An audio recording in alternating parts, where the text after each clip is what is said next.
I love the energy and the vibrancy. It was welcoming, it was warm, it was friendly, it just felt comfortable. We move here because the schools have a great reputation. One thing I really appreciate about the Wayzata Public Schools is the great amount of pride and attention that's given to excellence within the school district. The teachers bring such a passion for teaching, and my kids are just learning to love learning, and that thrills me as a parent. I think we offer a wonderful, wonderful product in our schools.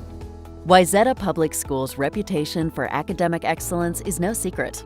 Families continue to move here, into existing homes and into new homes. The district expects another 1,000 students by 2019.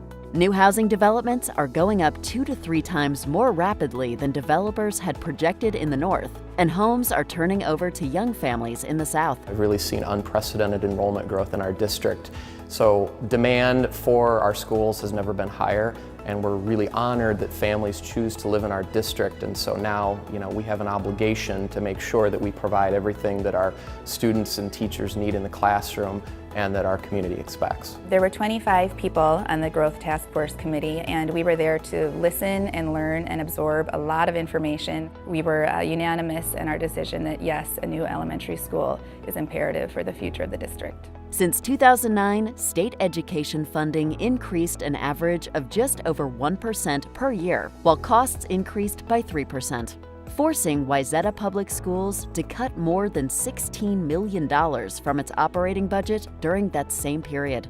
Wayzata, along with almost all Minnesota school districts, relies on an operating levy to fund its educational programs. But Wayzata's operating levy is lower than most neighboring districts. The last time the district asked residents to increase the operating levy was more than a decade ago. The district actually has assembled a Citizens Finance Advisory Council that the board relies heavily on to ensure that we're prudent and good stewards of the taxpayers' dollars. Well, I'd like to tell you money grows on trees and we can just go out and build a school, but that's not true. So the funding is needed by the citizens because they have to approve the bonding which is used to build the schools. State funding hasn't kept pace with the increased costs to continue to provide the current opportunities we provide our students.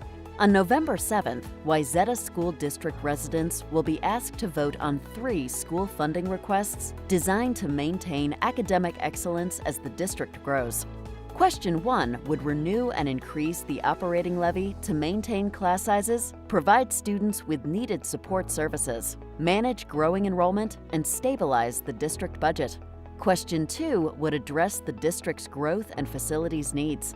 Projects would address capacity, safety, and academics, and include building a new elementary school.